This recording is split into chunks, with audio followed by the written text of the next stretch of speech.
Hello everybody and welcome to this playthrough for Pro and Expert Division with various wins for the Eastern Odyssey Tournament, a mix of the Kohong Resorts and Shifeng Basin here in Golf Clash the game. Before we take a closer look at everything, make sure that you do hit the thumbs up button. Also subscribe to the channel and turn on the notifications. For those of you that are looking for the best guides on the market for tour play and tournament play, you scan the QR code here on the screen or you go to patreon.com/golfclashtommy. Link is in the description down below. Follow the info box on the right hand side to follow along with all the videos. So you can see there the club distance adjustment, elevation adjustment, also what ball and club type I suggest you to play with. Have in mind that those are all suggestions and you don't have to follow it if you don't want to, but there's always a plan behind it. So let's go to hole number 1.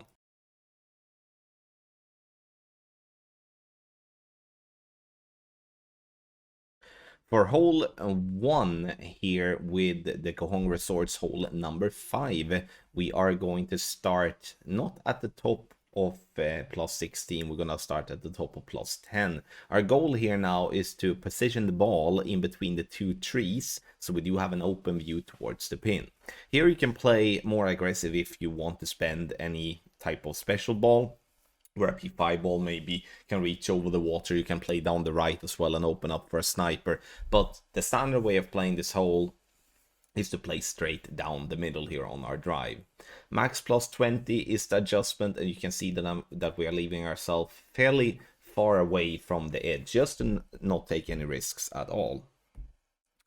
Now, on the second shot, we are looking to either play a long iron or a wood club. It depends, once again, what type of play you want to play. In tailwind, you should look more into playing a long iron because it's very easy to be in between clubs if otherwise playing with a wood club. But you do have rough bump, you do have sand bump, and you do have a standard bounce over like this that you can play. The standard bounce over is the one with the least amount of risk, but it's also the one that drops the least as well, if looking at it from a general perspective. Because the fact is, when we hit the ground, playing with so much elevation, it's still going to have a pretty high first bounce, and that's also going to be affected by the wind. So that means that it's going to require a lot of adjustment and possibly some wind angle tweaks as well to be able to spot on without play, which the rough bump and sand bump is not really having. So hole number 1, or hole number 5 of the Kohong Resorts is definitely a makeable eagle, but it's a tough one to get.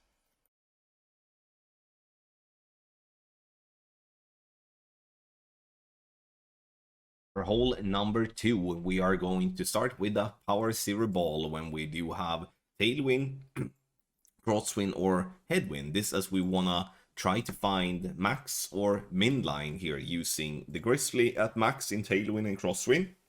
And in headwind, we're gonna play with our sniper in at min line. The reason for that is that it's so much more than easier to get consistency with our shot, as we do have a firm reference point.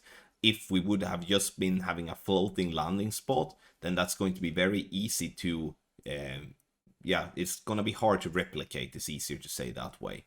So starting with the white ring by the wood by the water, adjust max plus 20. And here I'm using a 2.8 backspin together with 1.5 bar of right spin. Burning the edge here, but obviously when it comes to par 3s, especially when we're playing this much downhill, it's gonna be required to do some wind angle tweaks and stuff like that to get the drops on a more consistent basis. But hole number 2 offers a decent chance for an hole-in-one here of the new beautiful course.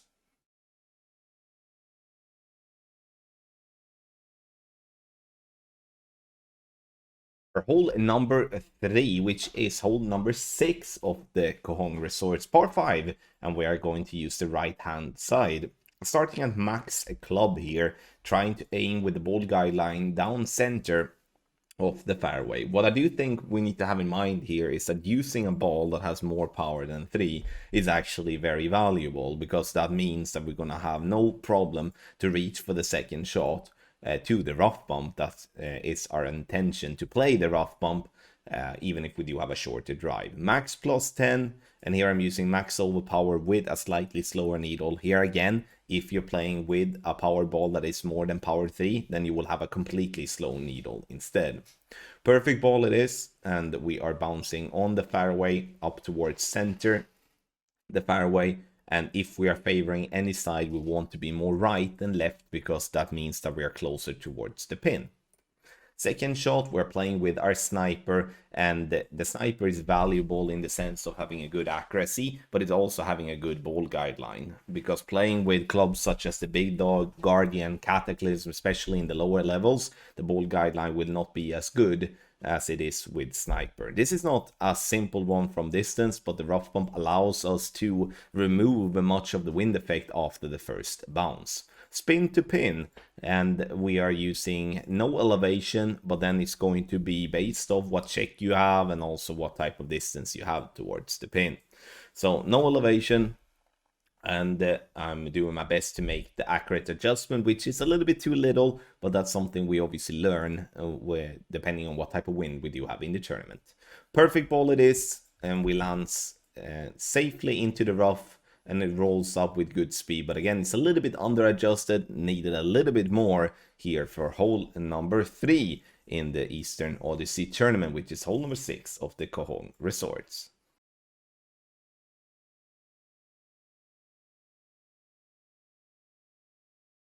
On hole number 8, we're going to box in the red ring, left side by bunker, right side by rough. Then we're going to apply spin to pin. So we want to have the ball guideline just at the hole, and this applies when we do have a tailwind. If we do have a headwind, we do want to have the ball guideline through the hole, because we're going to otherwise stop short in line. Adjustment, medium distance with a 5% elevation. And then we're going to center the ball and hit perfect. Have in mind that the adjustment will differ with the different wind angles here, because it will affect the ball differently, and we always want to keep aiming at the hole. Perfect ball into the rough, rolls up the green, dropping it dead center for a lovely hole-in-one here on hole number 8. If you don't feel confident or comfortable with the rough bump, you can always bounce on the fairway, but a rough bump will allow you to not have that much wind to compensate for once it hits the ground, which makes it for a much more consistent way of dropping. Take your game to the next level with our ultimate tournament text guide for the Eastern Odyssey Tournament. And we are offering guides for Pro, Expert, and Master Division, obviously updating for the wind changes throughout the different rounds, catering to free-to-play and also paid balls. Scan the QR code here on the screen, or you go directly to patreon.com/golfclashtommy and notice yourself how much you will save in both time and money by investing in any of our guides. We are offering something for each and every one, not just for tournament, but also for tour play. So scan the QR code or use the link and sign up today.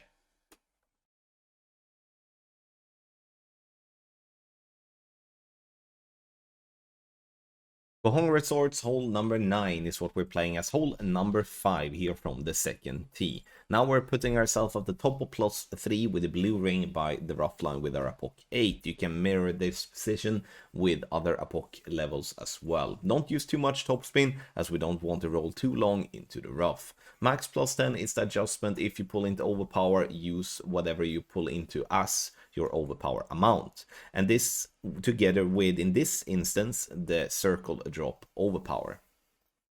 We want to bounce on the fairway over the rough and then roll as far down we can, because we obviously want to be as close to the green as possible, but without rolling into the rough. 350 yards, I would love to maybe have 5 to 10 yards more.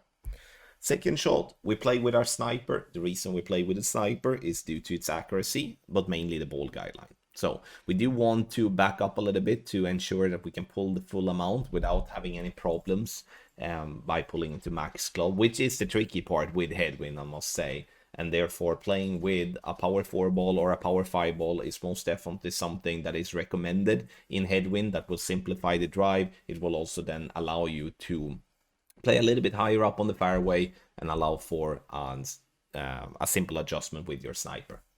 No elevation, true club distance, perfect ball it is, and even though it's an open fairway and stuff like that, it's not an easy drop, this one, and we're coming in just left of the pin here. Needed a little bit more adjustment, or we just needed a little bit more offset to the right to compensate for that miss. But hole number 5 here and the Cajon Resort hole number 9 is not a gimme. It's gonna be possible to drop it, but it's gonna be tough.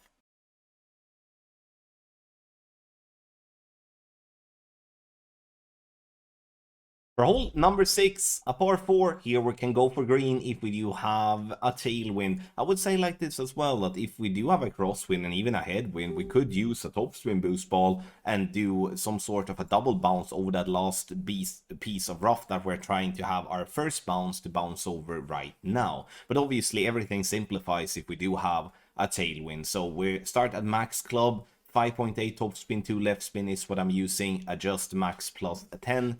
And now I'm using max overpower with a slower needle with approximately 3/4 of a ball of left curl.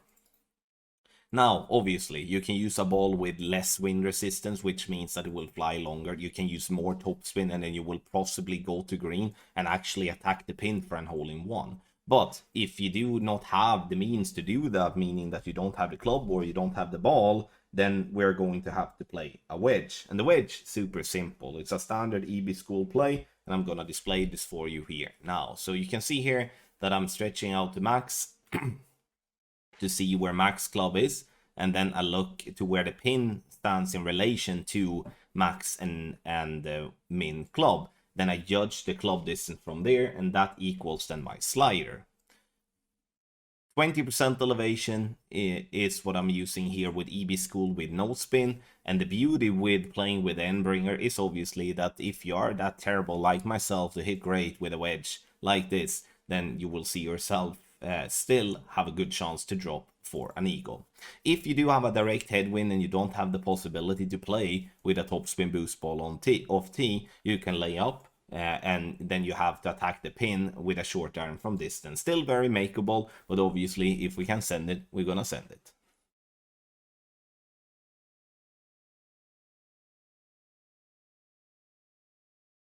For hole number 7, which is Kohong Resorts hole number 2, we are going to play with our sniper. This as we do want to have a good ball guideline, but we also want to use the fairway that is the closest towards the pin. The reason we do that is to allow us to remove loads of the risks, that is the bunker and the rough. Sure, you can, in a tournament perspective, if you do have the same type of wind angle, you can back up and you could play with a long iron, try to dial it in from there instead. But I do personally like to play on the final fairway to bounce directly towards the pin. Max plus 25, and we are bouncing nicely down the green and dropping this one. Not hot, but it's still in for an hole-in-one here on hole number 7, which is Kohong Resorts hole number 2.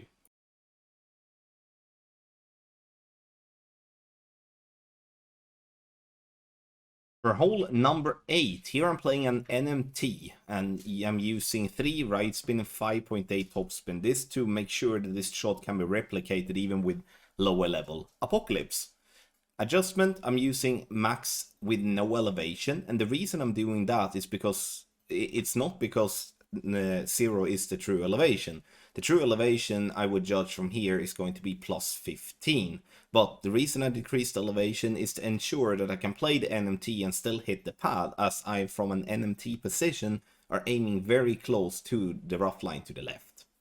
So, second shot here now is going to be played with a grizzly from min line, right? I love those type of shots.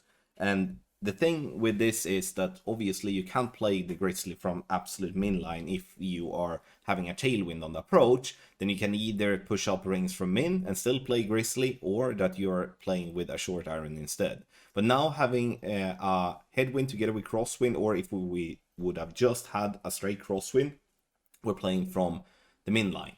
Now, from min line, I'm playing 25% elevation and min club. So always want to try to do the correct club distance here together with elevation. But does that mean that this is the true elevation? No, it's not. It's more a 0 for the true elevation here, but the only reason that the elevation increases is because I use the elevation to increase the adjustment to compensate for what happens after the first bounce. So after the first bounce, the wind will affect the ball. After the second bounce and the third bounce, the wind will affect the ball. And then I increase the elevation to compensate for that. Hole number 8 offers a really good chance for an eagle.